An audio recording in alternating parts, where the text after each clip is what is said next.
Welcome, everyone. My name is Shutama Ghosh. I'm an associate professor in the Department of Geography and Environmental Studies at Toronto Metropolitan University. But today I come to you wearing a different hat. I'm a member of Purbayan Canada. Purbayan Canada is a grassroots level organization which has been helping for the past 11 years for newcomers to settle into the broader Canadian society. There are three main members who have been doing this work, and I want to acknowledge their services: Shondeep Chaudhuri, Bashav Goswami, and Prosenjit Roy.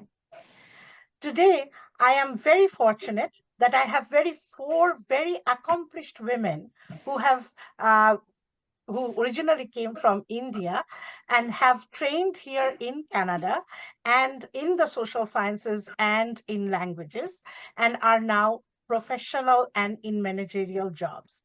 So they are here to give you some advice and help you build networks and pathways, and hopefully you will learn something from today's session. So please welcome Anindita Chaudhuri, Sanjukta Banerjee, Sangita Chakraborty, and Sudhasree Gir Mohanto to this session. So what I am going to do now is that I'm going to invite each one of them to speak very briefly about themselves, and then we are going to talk about their career experiences, and finally, hopefully, help you with some advice on what you can do with if you have a training in either social sciences or in the languages. So over to you, Anindita. Hello, my name is Anindita Chaudhuri, and I came to Canada in 2008. I have a master's in comparative literature from Jadavpur University and a B.Ed from Jadavpur University as well. I am currently a professor and a curriculum development specialist working in colleges and universities in the GTA. Shongita, do you want to say something? Yes, of course.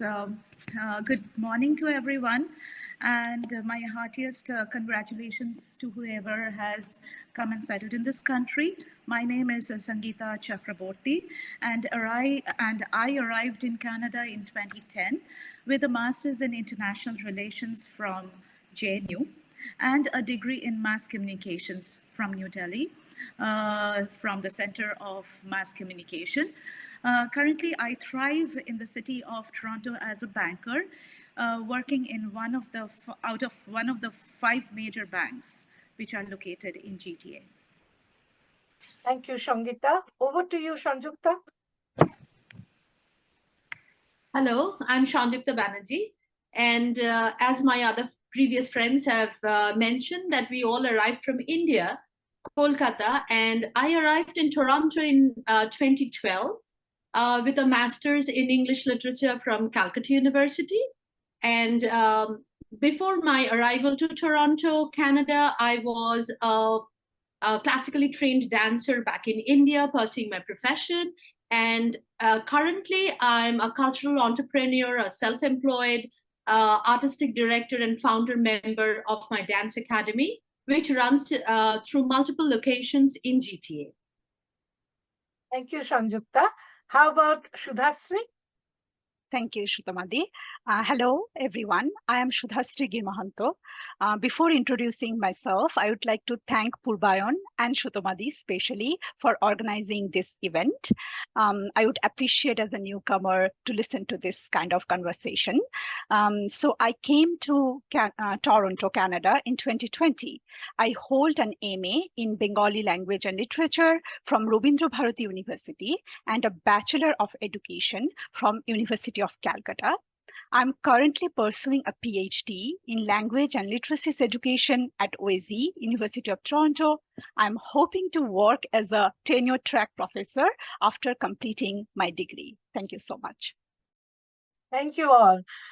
Now I'm going to ask each one of you to speak very briefly about your retraining experience here in Canada. So in other words, after you finished your highest education back home, when you came here, what is that area where you were retrained in the Canadian context? We'll start with Anindita. Yes, so it was quite a bit. So as I said, I came in 2008. I already had a B.Ed, and so I got my OCT certification right away. But then uh, school teaching then was very saturated. So I was told that I would have to wait about 8 years before I get something sustainable. So I knew I had to switch professions. So my other choices, so I was looking at other career choices. And I was exploring early childhood education and Montessori as well. But in India, I was a high school English teacher. So I felt I was more comfortable with older students or possibly adults. That's when I decided to do my TESOL from University of Toronto. And then I also did a master's in curriculum development focused on second language education from Memorial University in Newfoundland. So Oh, that is really, you have kind of stayed in your path. yes, You I haven't did. really No, moved a lot, which no. is wonderful. Yeah, I moved from grade school to colleges and universities. Yes. So you progressed in that path. Yes. That is really Yes. encouraging. Yeah. How about you, Shangita?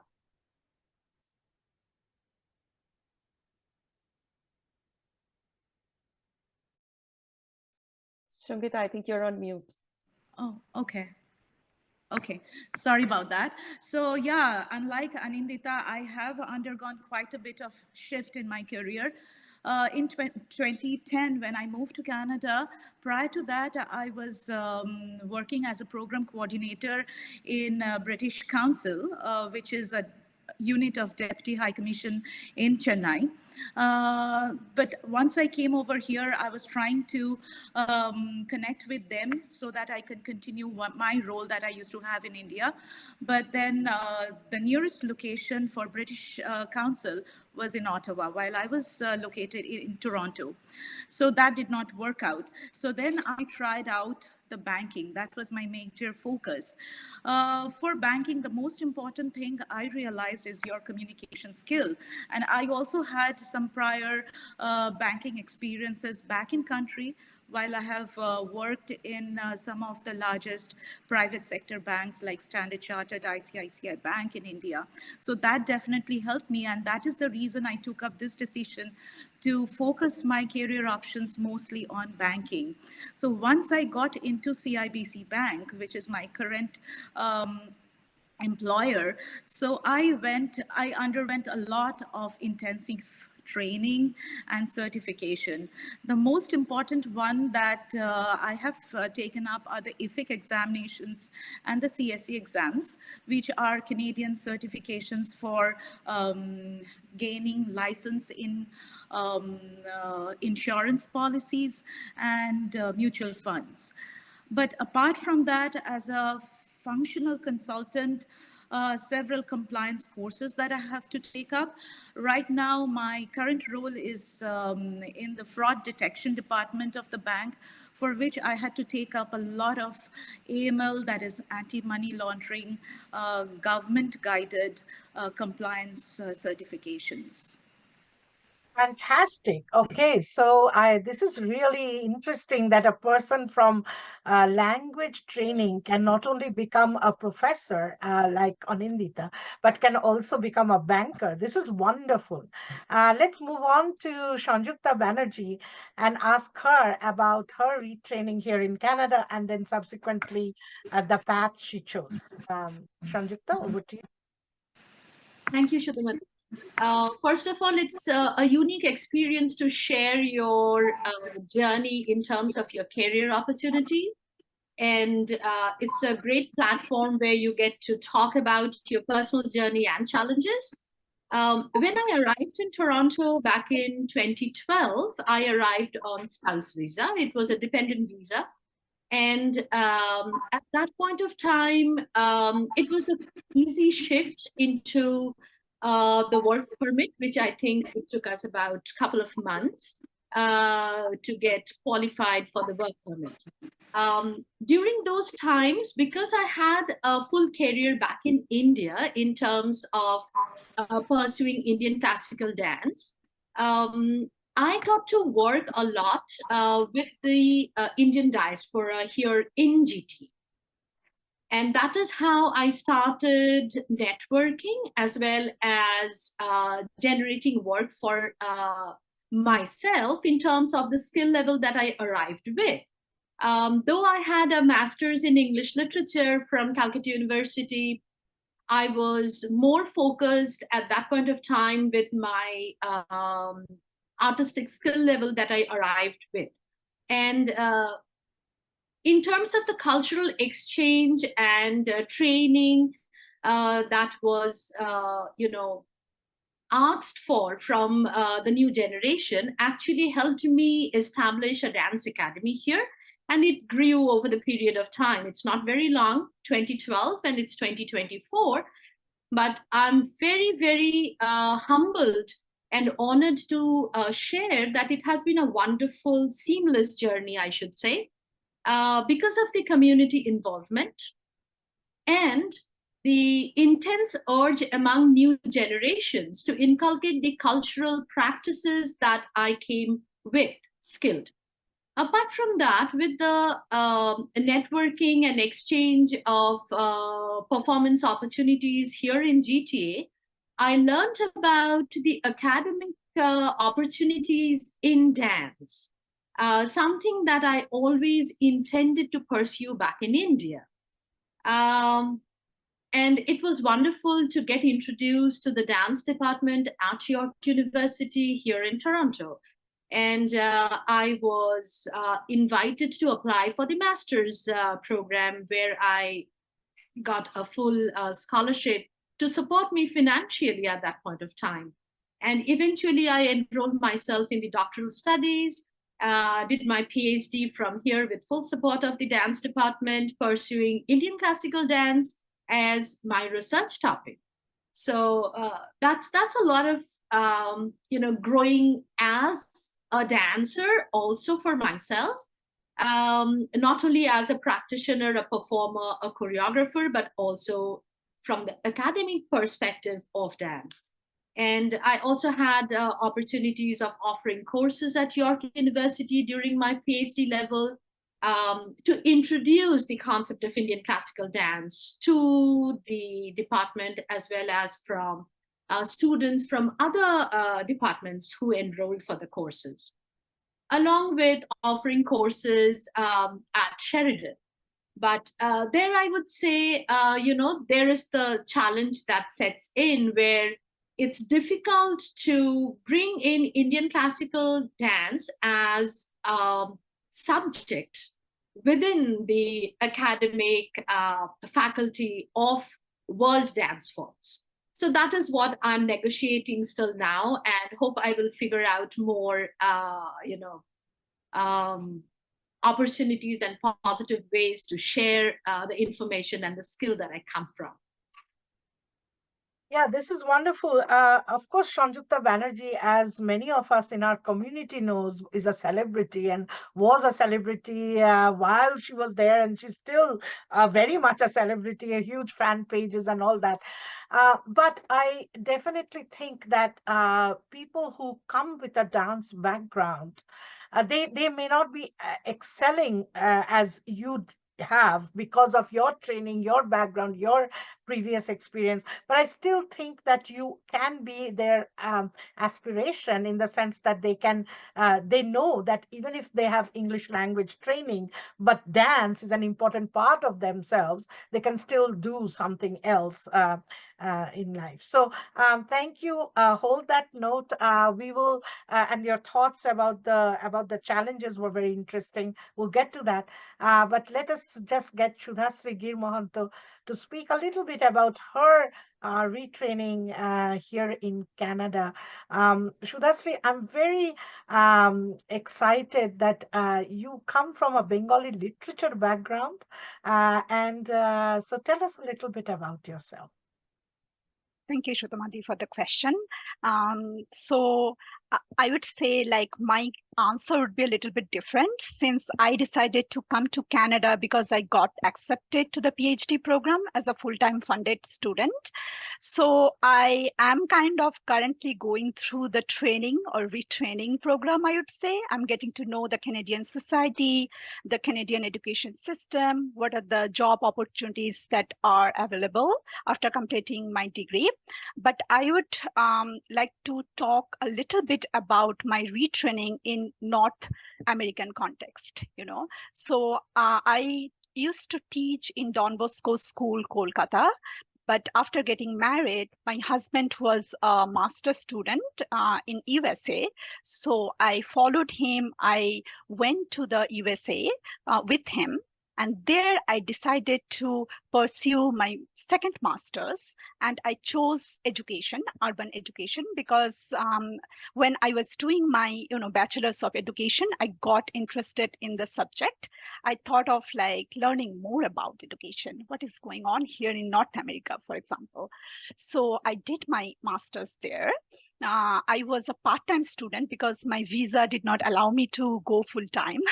So there are limitations that we work with as a newcomer in North America, for example. So I did my master's there. I had great mentors there. I learned a lot about the education system, the higher education system, and I got more and more interested to pursue like higher degrees. So my advisor, my master's advisors, she kind of encouraged me to apply for PhD. And as OSE, is one of the leading institution. So I kind of tried my luck there. I applied. So when I was preparing my application process, for example, we had to submit, the SOP, which is like statement of interest. My advisor helped me back in the US. She kind of went through my application. She guided me a lot in this way. So I would say reach out to people, and you will be so excited to see that most people are very helpful. They will guide you and try to help you in a way that you can achieve your goals and stuff like that. So I think like my training in the US helped me to reach here where I am today. Oh, this is wonderful. As an academic myself, I often think, am I training my students enough? Launching them. I want to, and thank you, Shudhasri, for that. But I do want to bring in Anindita a little bit because what I missed from Anindita's experience was, Anindita, if you don't mind, can you really broaden or sort of educate us actually about how what does TESOL, what does that mean? What does OCELT mean? A little bit, because I think we rushed you a bit. So, Anindita, over That's to you fine. now. Okay, thanks, Shrutama. So yes, OCT is Ontario Certified Teacher. So I had my B.Ed when I came to Canada. I applied for Ontario certification, and I had to take a couple of courses from which I actually took from York University. And I got my OCT certification. So that's Ontario Certified Teacher. I'm certified to teach in grade schools in Ontario, publicly funded grade schools. But then, as I said, it was very saturated back then. So I was a new immigrant. So I could not afford to stay at home for 8 years doing I was working in a call center then, but honestly, teaching was my first love. And call center was not something I wanted to do for the rest of my life, although I would not underestimate it was my first stepping stone in Canada. It gave me that all important Canadian experience, Canadian references for sure. But then I always wanted to switch to teaching. So I got into the TESOL program in University of Toronto, Woodsworth College. And TESOL is teaching English to speakers of other languages. So immigrants, international students whose first language is not English, they need to take English courses, and I specialize in that. So teaching English to speakers of other languages. And OCELT is like OCT, it's Ontario Certified English Language Trainer. So I have that certification as well. So my specialization is teaching English to speakers whose first language is not English, like us. So none of our, English is not our first language, although we have studied in English medium convent schools in India, it is still not considered first language here in Canada. So we are still considered TESOL, so we are still considered speakers of other languages. So I specialize in teaching students whose first language is not English. I hope that I should be clarifies. your Yeah. student. And I say that because whenever I get to, no, it's true. Whenever I start writing something, I have to edit and edit and edit. And, because it's sometimes it's not just the writing, it's also speaking, because I still think in my mother tongue. And here, it's not only that the writing style is very different, but Yes. also the communication style, which I see in all of you. I mean, we don't communicate like this. So it's a lot to learn, and that I want to bring Shongita here a bit because I remember we were having a conversation last evening about this issue. And Shongita, just give us a few things about when you were searching for your job. Um, Remember, we had discussed something about presentability. Can you elaborate a little bit about that technique? That did you actually make yourself or groom yourself to be presentable, or that is something that you already possessed? And for example, I am not very dramatic in my classroom. I'm very, I have learned the material. I deliver it and I come home. I'm not a very presentable person, but you are. And I'm just wondering, how did you develop that? Did you have any courses? Do people who want to go to banking need courses on that? Thank you, Shrutamadi, for asking me that question. In this context, I would say that my prior experiences in banking back in India definitely gave me a leverage in that field.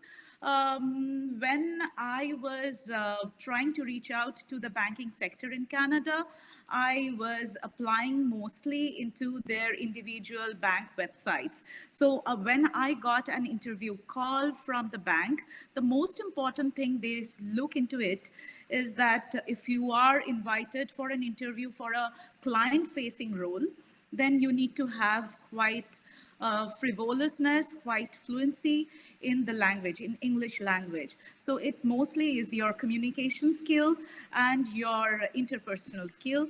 And if you are really in banking, then one important thing, they would ask you scenario-based question, which they would see that if you have that probing skill within you, that is a very important thing they try to look in.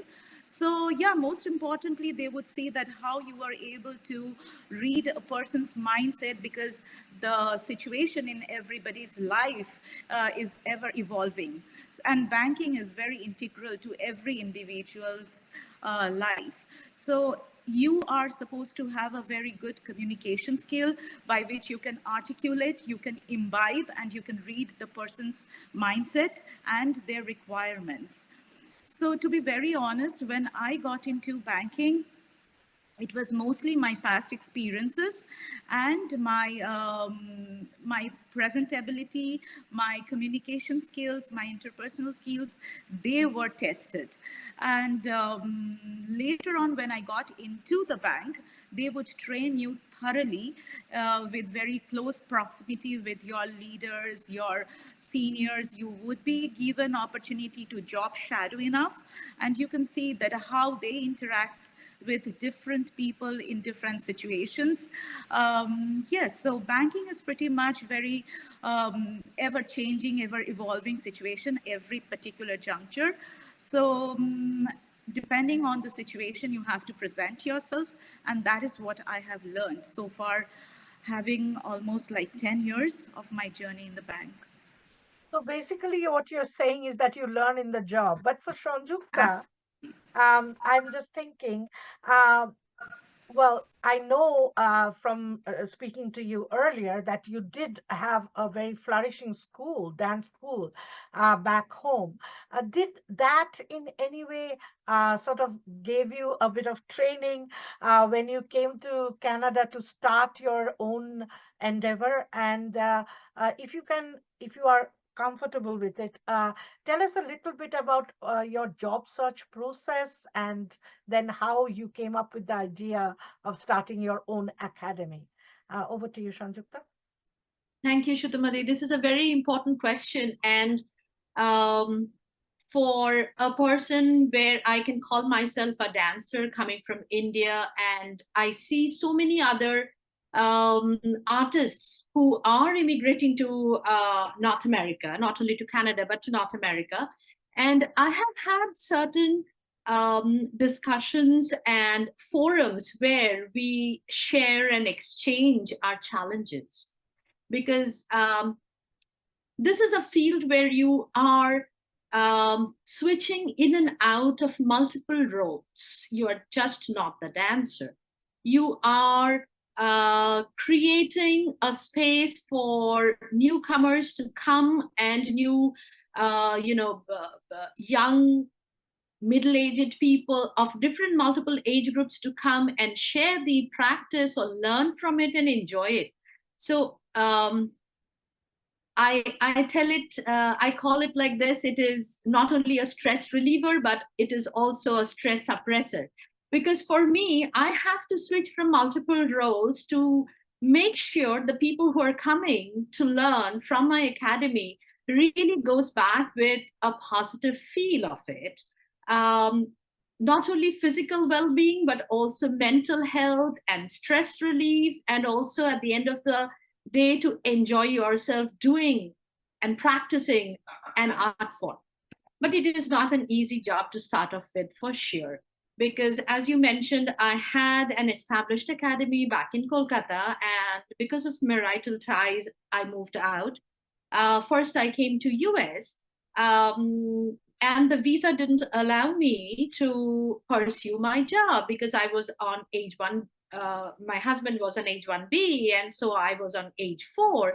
And during those years, work was not allowed. But I had, calls from different universities, art departments, and dance departments to come and do some lecture demonstrations. But that was all as a volunteer job. So that was quite a compromise during those years.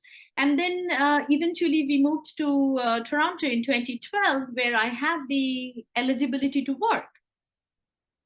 And as I previously mentioned, because of my work back in India, which was known to the Indian community here in Toronto, that gave me a lot of leeway to move ahead with my passion and career. That way, I was really, really fortunate, where I didn't even think of going and searching for other work opportunities. And because I was there with my son, who was just 4 years old at that point of time, so it was, switching a lot of, responsibilities between your work and your family, where I have to make sure that I'm there for my son to pick up from school. In between the hours of the school, I have to get my education at York University done and completed so that I am there for him after the school hours. Because during those days, we didn't have that much of financial fluency to put him for a daycare, which is not possible because my husband was a postdoc at UFT.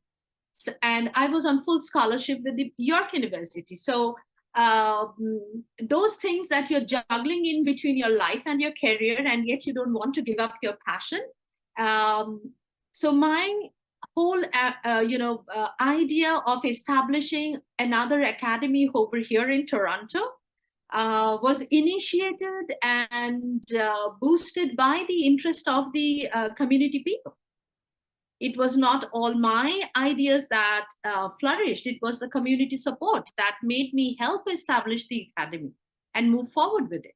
Along with that, I would also say organizations like Purbayan, who has, uh, uh, established a platform for newcomers to come and perform.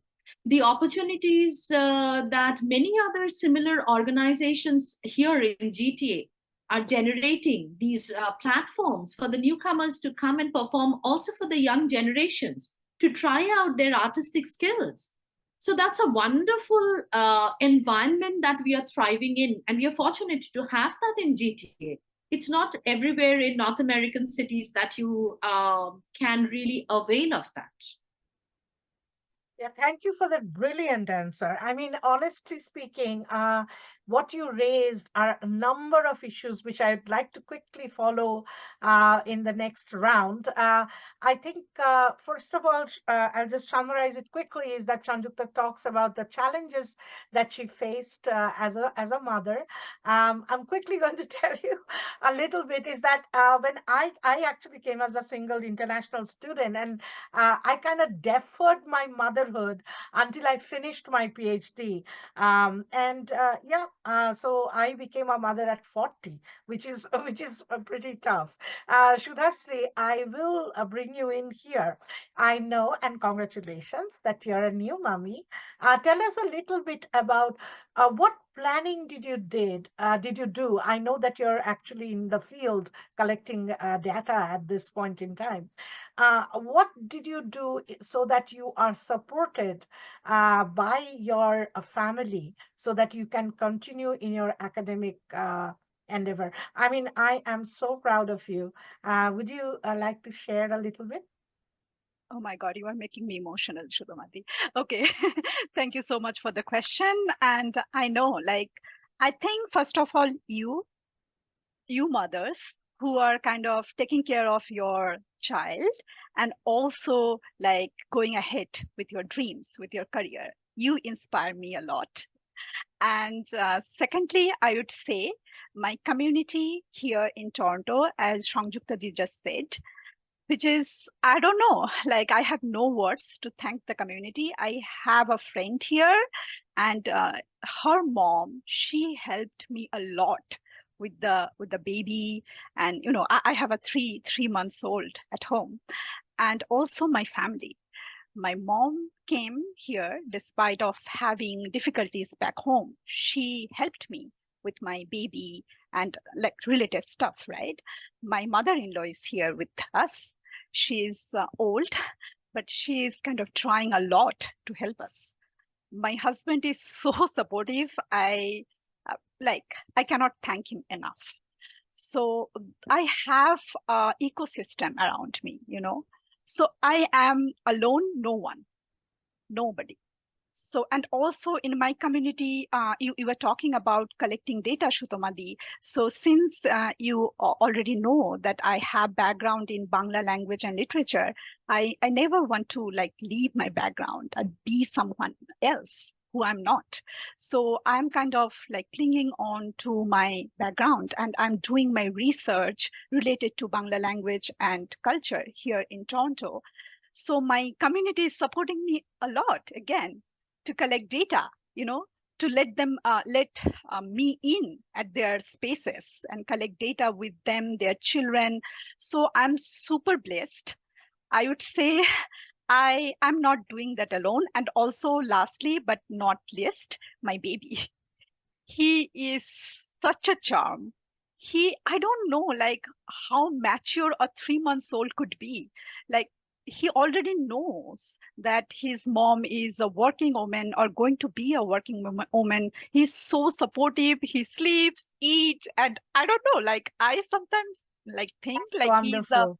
adult person in miniature form, you know. That's So great. okay, yeah. I actually think that's wonderful, but uh, all that glitters is not gold kind of thing. Like all of us have actually not had the kind of in-law supports or that kind of support. So I do want to bring Anindita here, not to talk about your personal stuff if you don't wish to, but if you can tell us a little bit about the challenges you faced as a young mom, and I know you were a very young mom. and pursuing your education back home, then coming here and pressing this through. I think a lot of people will be inspired by you. Do you want to tell us a little bit about that? Sure, but I'm not sure if it's inspiring, like Shrutoma says. But yes, I became a mother when I was 23.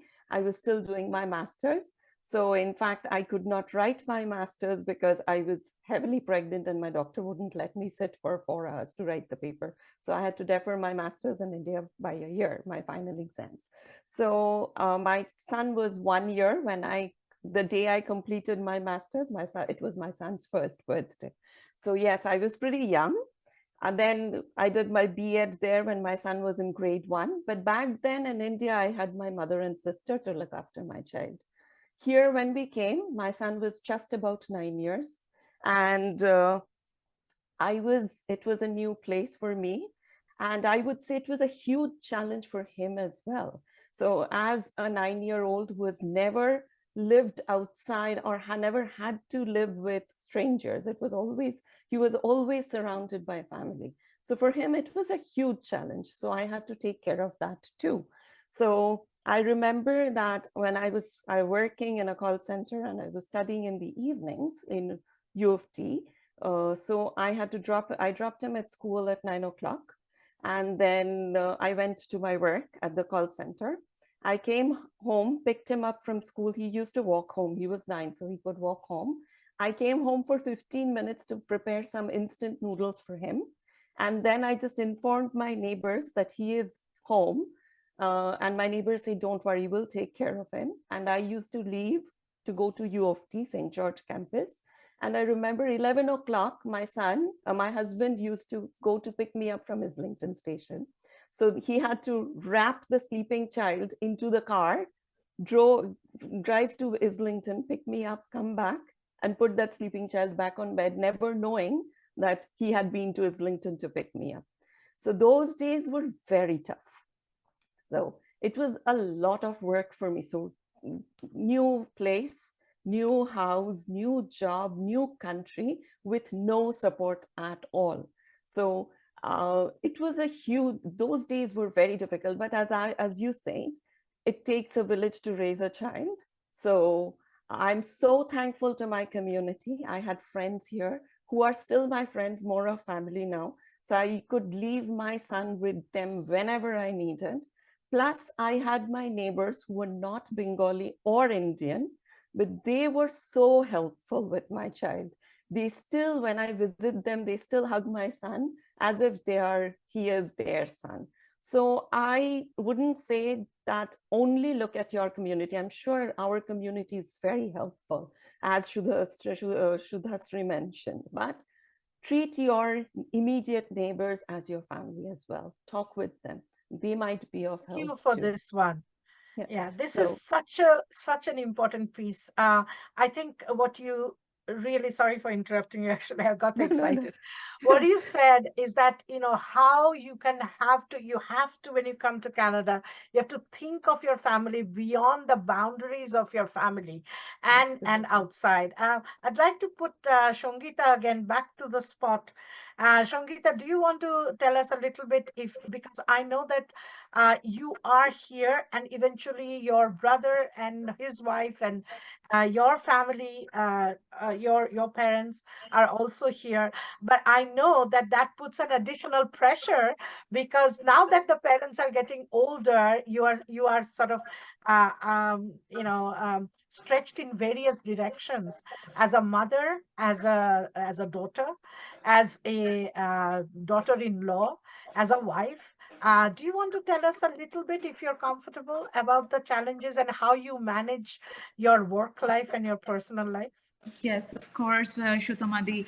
Like my son, yeah, so I moved to Canada along with my family, and the family involved initially my husband and my son along with me. So after I got married, my life had been pretty much on wheels. So I kept traveling with my husband because of his job nature to various countries, a few continents. But after my son was born, then I decided to station at one particular city. So when I came to Canada, three of us, the challenges was unending. Like my, as you mentioned, and many of the people in my community you must be knowing, like I have my brother and his family here, but they came much later. So initial those phase, given my husband's intensive travel schedule, my son being just 2 years old, and I was also aspiring to establish my foot into a professional career here. It was a lot of tug and war that I had to experience. So I used to put my son to a daycare, definitely, and go for my job. My first job in Canada was in Kumon, which I realized after coming over here, the most important thing, apart from you having the qualification to have a proper job, is you need to have a Canadian experience. And in order to gain that, I had got into Kumon as their center facilitator. And this particular center was located in Mississauga, and I was located in Toronto. So from east to west, every single day I had to travel, spending about, for my to and fro travel, 2.5 hours used to go just like that. And I was fortunate that there was one babysitter who used to live very close to my son's school. He was just in junior kindergarten at that point of time. So during those days when my husband used to be like traveling, I had to rush from Mississauga to Scarborough as soon as possible, and then pick up my son from there and come home maybe sometime at 10 o'clock, sometimes 10:30 at night, then fetch ourselves some quick food and go to sleep. So those were the initial few days. And as you mentioned, that my brother came over here with his permanent status, with his family, and he had a son as well, who was 5 years elder to my son. But that definitely like catered to the problem of loneliness for my son. He grew up with his nephew as being a friend, as me being a playmate, and everything. So that particular requirement of my son had been totally taken care by them. But yes, later on, when my family came in, my parents came here, I got additional responsibility on my shoulder. And at the same time, I already had joined CIBC. And CIBC being a major bank, my role also started growing horizontally, vertically, in every possible ways. So the challenges comes in along with it. My responsibilities were getting over demanding on me. So during that time, I had to compromise on certain family requirement as well. But that point of time, my parents and my in-laws supported me a lot, because my son started going to school, like the primary school he was doing. So my brother, my dad used to pick him up from school. So that kind of support I definitely got. Now he is a big boy and things are stable. But your So dad and mom are getting older. absolutely, and that is another big challenge for me. So taking care of their doctor's appointment, writing email to them, and you know how the medical system is little bit sluggish in this country. So to follow up with them, taking care of my aging parents, it's definitely a blessing, but also sometimes too very demanding on your daily life. But as mentioned, like your family is your anchor, right? Yeah. So seeing the brighter side of it, you always are pumped with lots of energy when you get so much of positivity surrounding around you. Yeah. That is Yeah, so fantastic. yeah. I do want to bring in another perspective here, and I think this will be the last question before we wrap up quickly.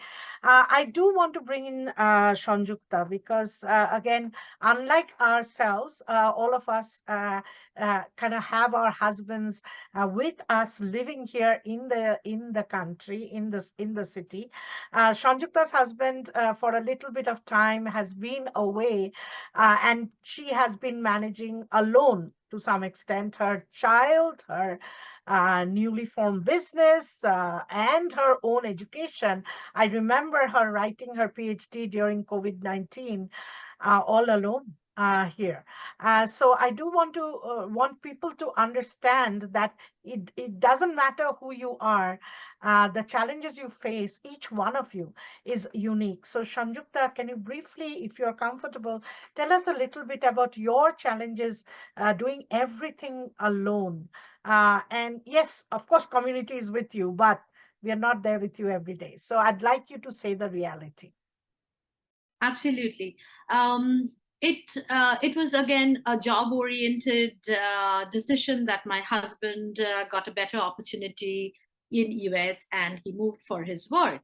And just like Shongita said, I wanted to station myself because of my work, my research, and my son's education here in Toronto, because um, he went for a few years of training and research. So it was, again, not a permanent solution that we moved as a family. So it was not the right time and right moment to move out of Toronto. So we started living in two places, and it is, I do not know from where to start. Because what we have faced from 2020, he moved out in 2018, and we were hit by 2020 with the COVID-19, all locked down. It was very challenging. And I would say what kept me going is my passion for my work, which I'd never wanted to compromise at any cost.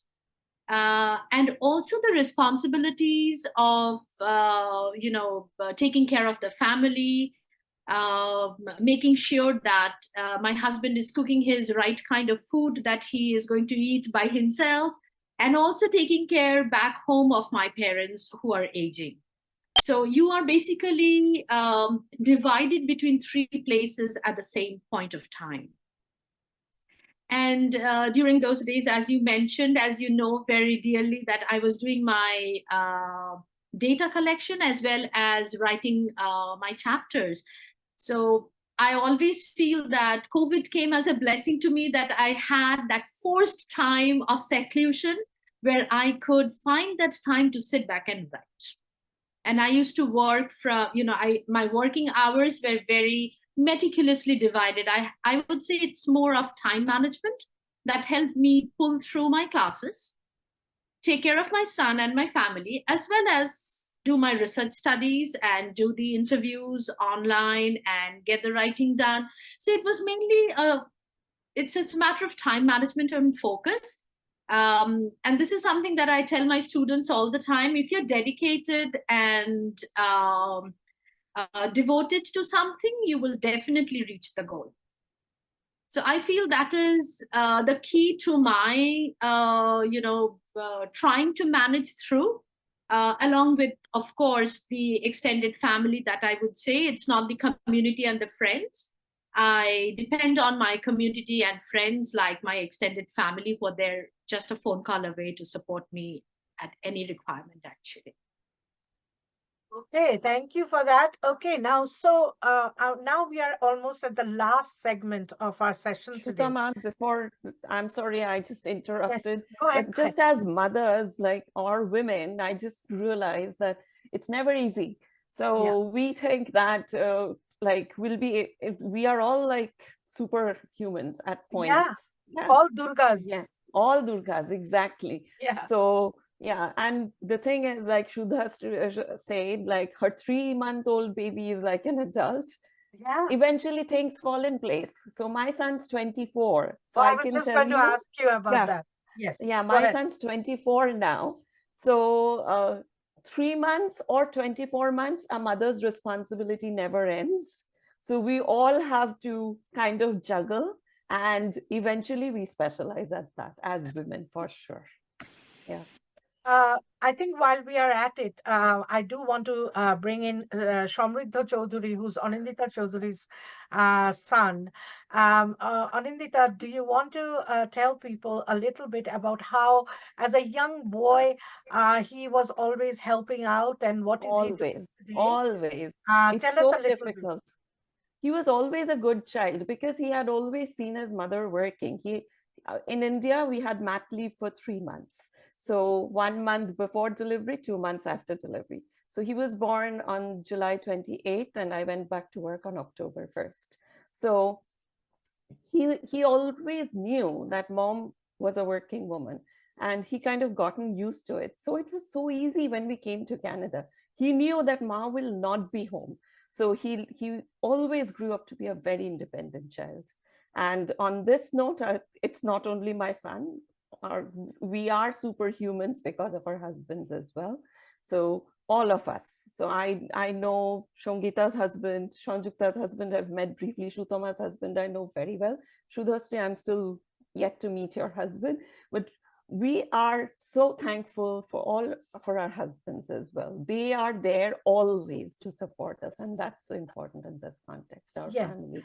Yeah. I think for the I just want to newcomers, make a mention over here. Sorry for that to cut you off. And because of all these struggles and the journey that we have gone through, that has actually helped in the process of character building for our kids. Absolutely. They have Yeah. become so much solid Resilient. in their perspective, the Resilient. resilience. Yes. So yes. Yeah. So yeah, it's I a myth want to that spend working women do not raise good children. That's a myth. Yeah, exactly. So this is what my last point was, that I want to know from you, as because a lot of young newcomers, they often look for jobs very close to their homes, so that they can take care of the baby, then quickly run to the, maybe they're working as in the Tim Hortons, or they, even if they're very well educated, they think that they have to be home to take care of the child. Of course, daycare is not free here in Canada, but not in Ontario anyway. But that kind of the compromises they make to their careers. But what I am learning from you is that the children have a resilience, as Anindita very articulately said, and all the children, they grow up understanding that their mother's role is not just giving them food and taking care of them, but also earn a living. And I want to end the discussion on that note. If you guys have any advice that you want to give to a newcomer who's also in the languages, and as they are mothers, so a few just ending remarks and probably pathways, that would be fantastic. I will start with Shudhasri because she's the most newcomer, and then we will move to Shanjukta, Shongita, and Anindita, if that's okay. You have about 30 seconds each. Thank you. Shudhamadi. So for the path, I would say because of my research, I'm learning about International Languages Program, which is an after-school program that many school boards in Ontario, they offer, and they offer Bangla language. So people who have like degrees like me, they have background in Bangla language and literature, they can just, go to their nearest school and inquire. If they are offering the class, they can work as a teacher, and that could be a job opportunity as well. And also I would encourage, if people are interested in acquiring higher education, Canadian schools, they have like funding opportunities, they have like research assistant, teaching assistant role that will support your education, and also at the same time will be educating in Canadian system that will help you in long run. Thank you. Shanjukta? From the perspective of my career and my passion, I would say newcomers who are coming in and having young families like Shudhasri, because my career and my work has been always parallel to raising my son. And I have always seen and learned, over the years, that if you have your family involved in your work, that is such an easy pathway to pursue what you're doing. And in terms of my work, I would say he's my biggest support system, my son.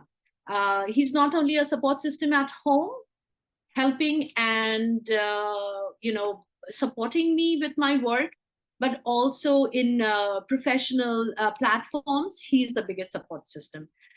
He's taking care of the technical things that I need a lot of manpower to come and support me to run a professional performance. And I would say that this has helped him in growing and developing his own personality, as Anindita and Shongita very rightfully mentioned. And it's not right to compare, but I would say our kids are more matured in comparison to their age they are, in comparison to kids where you see in places where it's a different support system altogether, like back in India. And in terms of pursuing your passion and arts, I would say it's never too late, and you should never give up on your passion. If you have opportunities, please go ahead and pursue, because it will not only make you a better person, but it will make your family life, your cultural environment, social interaction a much better and positive place to be in. Yes. Thank you, And Shubhamati, for this opportunity of letting me talk and share about this professional pathway, because this is not something that everybody can get to do. I'm fortunate enough that I have been able to pursue that. Thank you so very much. you wait, we are not done. Shongita, over to you. Quickly, tell us a little bit about what advice will you give before we move on to Anindita. Yes, Shrutamadi, I would say I would have a little bit different stand on it, in the sense like I truly believe that the teething phase is a little bit challenging, little bit strugglesome for all of us. When we move into the new place, a new country, or a different environment, it is always little challenging. So we have to accept the pros and cons of it. So like in my life, I did not hesitate to travel from Scarborough to Mississauga and spending so much of time having such a small kid. So there are those small bit of compromises you need to do the initial time, which I did. And later on, I very satisfactorily, I was being paid off. And I would also say that once we are into a profession, we do not want to miss upon our family life. So we know, like, our family is our entirety. That is our core. So instead of mixing the family and the profession, we can bring a semblance, kind of collaboration between the two, seek a harmony, and we have to go hand in hand. And as I truly believe that the profession is we are married to our profession, and our family is our child. We cannot select one out of it. We have to go together with it. And therefore, yes, when our kids also, when they see us have going through this phases of our life, they trust me. They hold so much of reverence for you. Trust me, that happens a lot. Your voice is more counted in the family. So we have got a wide spectrum to prove our entity, our strength. So this is a place where we can do it, because it is providing you with a wide horizon, with multiculturalism, with so much of vibrance around. So don't give up don't give up your patience. Hang on to it, and as Shangjuktadi said, that don't give up your passion as well. So things will work out. Have resilience, patience, and that's the key. Okay, I am going to bring in Anindita as the last, last word kind of thing, because one thing that I'm very passionate about is that in our community in particular, we always want our children to be scientists. So to have a background in science, pursue either engineering or medical, and if not, then you have to be a lawyer. And I have not chosen the four of you to represent women in arts, because there are lots of men who also come with arts degrees, and the arts, a degree in arts subjects is for me is equally valuable, if not more valuable, because look at what's going on in the geopolitics, and you need people in leadership positions who are indeed trained in political science, in international relations, etc. So I do want to bring in Anindita Chaudhary to say a little bit about, if you are okay, a little bit about your child's journey in this regard, and who he has become today. So, my son did not study science. Neither me or my husband, we were never insistent. I am not from science background. My husband's not from a science background. So we never insisted on science. Grade 11, my son said, I'm never going to study science. And we were okay with that. But our advice to him was like, do what you like to do. Because if you love what you do, want to do, you will excel. So he first thought of business, then he said no business because I don't want to do math. So he went on to do public affairs. He studied global media and communications. He specialized in global media and communications. And then he went on to do an internship in the Prime Minister's office. And then he worked in Ministry of Defense. And now he's the writer for the Prime Minister. I think Shutama wanted me to say this. So he is now the writer for the Prime Minister. So what I can say is it's only possible in this country. We are very apolitical people. We have nothing to do with politics. We are first generation immigrants. Our son did not study science, but still he just followed his passion, and we were there as parents to support him for sure. So, and he loves to do what he does. So do I. So it's none of us are in anything related to science. As my husband's in banking, he's not from a science background, but still, as a family, we are doing pretty well. So what is I important guess, to realize is that it is not that those pathways that are set pathways, that yes, engineer, doctor, medical, English teacher, or education, these are not set pathways. no, That's why I wanted to bring you in, is that you can do mass communication, global, mass communication, and but he also has a very strong sort of readings. It comes from his training at Carleton. I think that he has very very clear views of the world, and he has a very yeah, he good did his worldview. master's in political management. Yeah. Yeah, that's what So I yeah. wanted to. So it's So very important to realize that you don't yes, have to follow that set and path. yeah, somehow that Indian mother myth, South Asian myth that engineer, doctor, you have to be one of these. That's not true anymore. There are way more pathways for ourselves as also for as parents. So it not just for us, for parents as well. As parents, let's not force our children or ourselves into fixed pathways. Let's be flexible, and let's be open to new pathways, being without being too rigid. Follow your passion for sure, but it's a new place, new country. Some adaptations have to be made, and so flexibility is absolutely essential. That's what I think. Thank you so much to all of you. It was a fantastic learning Thank you to experience you, for me. Shutama. Yeah, No, but and Purbayan. yes, I was just going to say that it is because Purban has given us this opportunity that I could actually bring you all together and learn from you. And I'm pretty sure that when others watch this video, it's not just that they will learn themselves, but they will actually share these videos with their friends and family back in India who are wanting to come to Canada, but they're scared as people from the arts background and mothers, etc. So thank you all very much. Thank you to Purbayan Canada, and wish you all a very good time and very good year ahead. Bye for now.